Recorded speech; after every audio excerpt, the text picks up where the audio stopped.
new week, new problems. No, but today we're gonna try to get the exhaust down and we're gonna try to get the engine out. So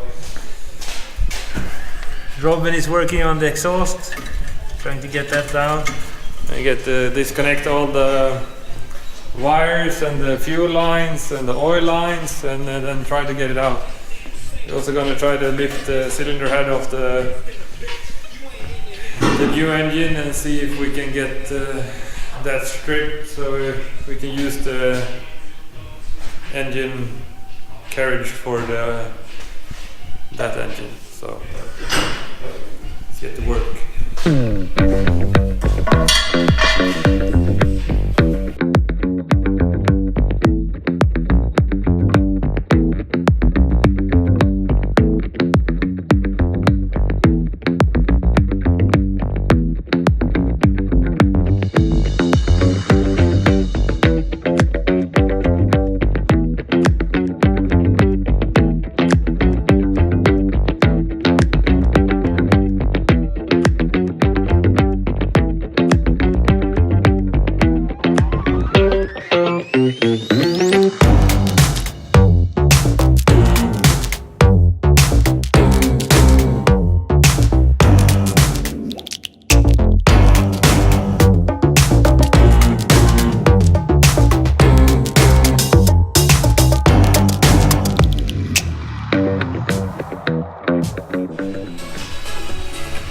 So we're almost ready for a lift. We got Robin here with the varselbyxorna. He's taking off the gear linkage and we have drained the clutch. Now it's like the oil line for return for dry sump and the return line for the fuel rail as well. Then we're pretty much ready to lift it. So after that, when it's done for lifting, we're gonna take that engine, take out the cylinder head, strip it, so we can get the engine sent off for some machining. So yeah, we're getting there. Or what you say, Robin? Yes. Yes. Yes. Det är mörkt där inne. Mörkt som fan. Mörkt.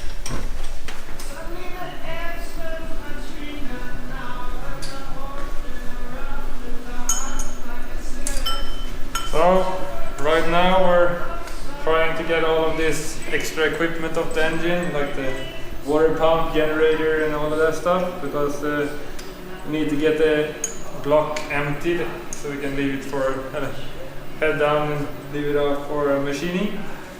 So we're gonna try to do that so we can get the engine stand clear and then lift that out and mount it up there. So yeah, we're gonna see how that goes. This is one of the most annoying bolts on a stock M104, the water pump bolt. I've loosened a few of them.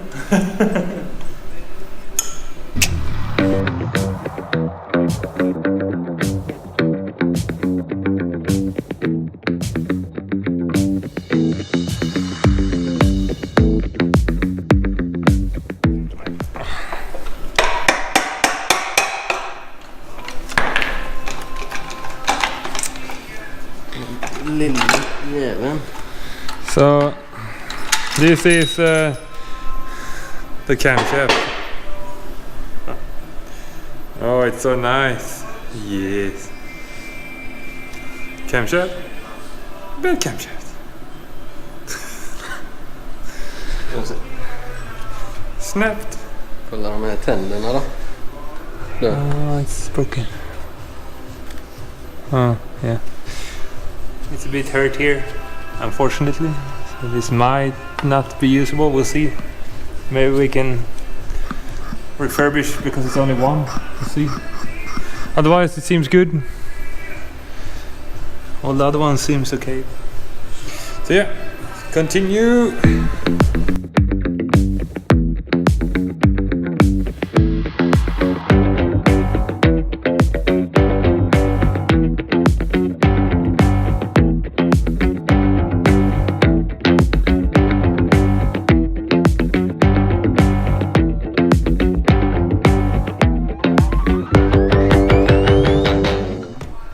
engine looks really good actually. We knew about the cylinder head, but that was expected, as you said. So as we said, those are pretty bad. Kind of not how it should be. So someone probably resurfaced this cylinder head, retighten everything like they should, but they did a mistake when they put in the oil tensioner. So the chain tensioner, that's oil pressure base. So when they did that, it got too much tension on the chain, and that caused the camshaft to snap off and make a good mess of the valve train. So, but as we said before, we're only looking for the cylinder block, so that looks good. Even the what's it called, crank and the pistons and everything looks good. They have some damage on one piston, but nothing too bad. So yeah, let's get the crank and everything out of the block.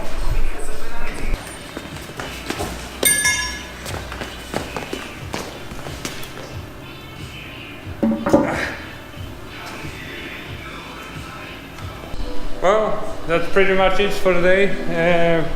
We got the engine block stripped, so it's ready to be sent to some machining. We will be drilling this to 91mm bore instead of the 8990.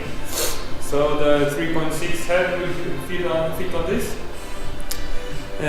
So right now it's a big mess everywhere here because we put all the parts out. But we're about ready to lift this engine out, so we're not going to make it tonight because the time is ticking. So I have my parents visiting this weekend, so I won't be able to be here until Monday probably. So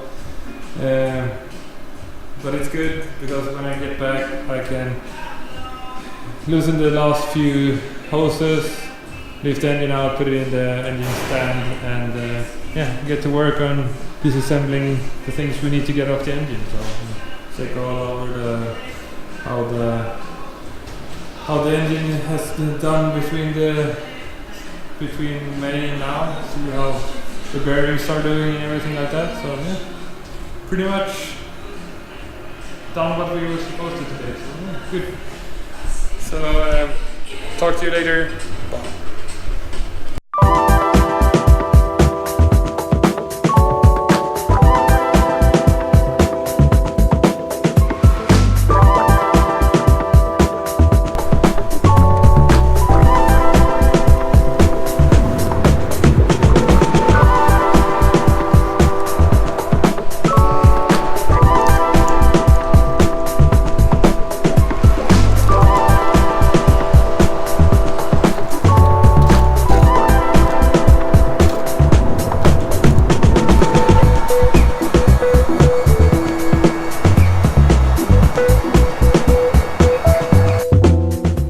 Yeah, now we have mounted the livery on the windows.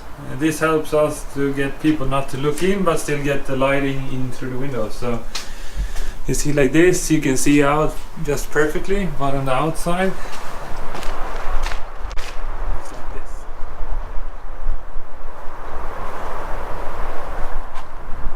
So yeah. Nice.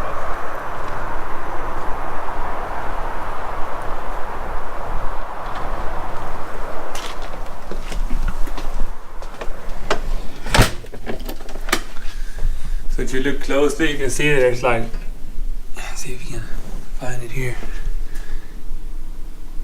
You see it's like small holes, and that makes it hard to look in but easier to look out. So yeah, huge thanks to WTP Dekor for fixing this for us. Always good to get some privacy in the office. So yeah, thank you for that.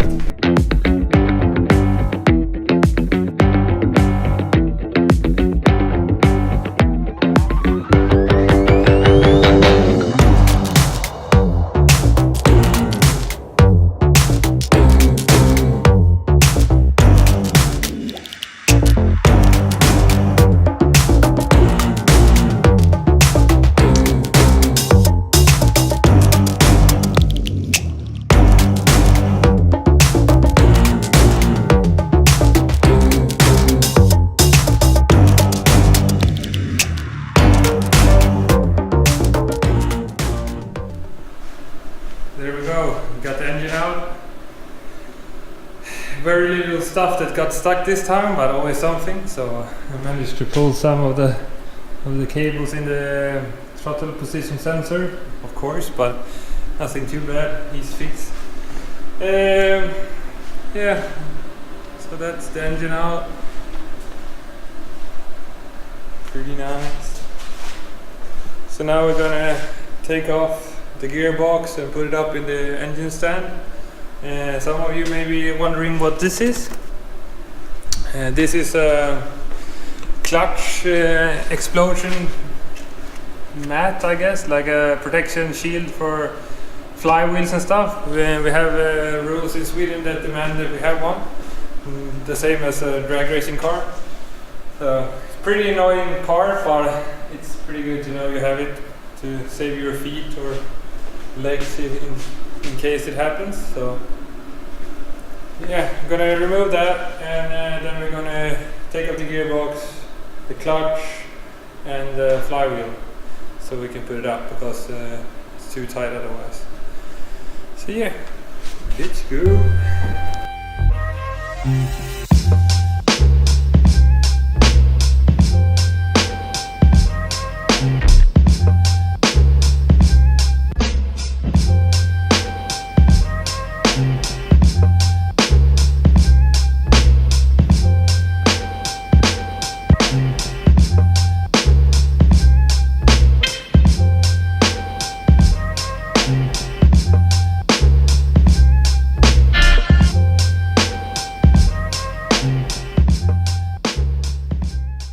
Well, there we go, the gearbox is off. Always a bit tricky when you're alone, but nothing too bad. So this is the clutch we've been using for this season. It's a Sachs Race Engineering 200mm pressure plate. And we're running a Tenachi Motorsport flywheel with a Tenachi Motorsport clutch disc. So it's been working super well all season, not have a single problem, so I'm pretty excited to see how the clutch looks when we take it apart. So yeah, let's get the clutch off and then get it up in the engine stand. So.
I just wanted to show you the differences between the system we run now and the system we're going to change to, that is the CFC unit from Nuke Performance. So right now we're using this fuel cell from ATL. This is just a lid for the tank, and inside of here you have a pickup point in the bottom of the tank. Then we use this feeder pump, sucks from the bottom of the tank through a pre-filter, then fills this up. This is the Nuke Performance second generation surge tank. It's made for the Dutchwork DV400 fuel pumps.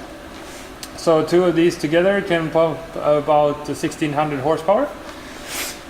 So the system works like this. You constantly fill this up with this feeder pump. It's like a continuous flow of fuel through this, so this is always overfilled. The fuel pumps in here, they have the pickup in the bottom of this. It sends fuel front to the engine through this fuel filter, and then returns into the surge tank again. So they kind of in a way help themselves to fill up this tank as well, so not only this one. So by using this, you remove the chance of getting air sucked into the pumps and get a starvation in front of the engine. So this is purely in purpose of protecting our engine from fuel starvation. So, and this is a perfect setup. I love that setup. We've been using it for a couple of years, but now New Performance has developed a new product together with me, and I'm super stoked of showing you this product. I know you have seen it a lot on the Instagram feed and on our page, but we're never kind of explained it to you completely. So this is the new CFC unit. As you can see here, you have an internal surge tank instead. So this will replace both this lid, and we don't need this anymore. And we also can remove the outside feeder pump. So the idea is that you put on a feeder pump here that sits on the side of the tank inside of the ATL fuel cell. This picks up the fuel and fills up this surge tank all the time. Inside of here we will also use two Detschwerks DV400 pumps, the same as the last setup, but inside of here instead. This makes the installation much more smaller because it's inside the tank. You don't have to have this outside, which saves a lot of space and also the need for a lot of the AN fittings. One of the other perks about this is that the weight of this is a lot less than this. So this is a very beneficial setup if you're looking for a low weight setup. This also features the possibility of putting a fuel level sensor inside of the fuel cell. It has the ventilation as usual. This is the filler cap will be bolted on here, and this is the return line in front of the engine, and this is the single outlet. So two pumps connected in here feeds one single AN-10 fitting to feed the engine. So it's this is the surge tank, and this is made of 1 millimeter aluminium, so it's super lightweight. And one of the other perks that I found out that I have been thinking about for a while is that last year we had a little bit of a problem with overheating the fuel. We don't have a fuel cooler right now, so we found out that this radiator, it shoots out about 100 degrees of Celsius of air, hot air, because of the water, of course. This hits the surge tank and heats this up. And when you have like the long queuing on different events like Garvin and stuff, this heats up so much that you almost get a problem with the fuel starvation in front, because you change the dynamic of the fuel. So when we put this inside of the tank, you have the perk of the complete surge tank unit is submerged in fuel, and this helps the overall temperature be lower. So that's a really good thing to think about, actually. And besides that, yeah, I'm looking forward to cleaning up a bit over here, and the only two lines that will be visible from now on is the return line and the feeder line to the filter. So it's going to be a really clean setup, and stoked about that. So I hope you understood what I was talking about, and you're gonna get a more inside view when we do the mounting of the new CFC unit. So yeah, thank you.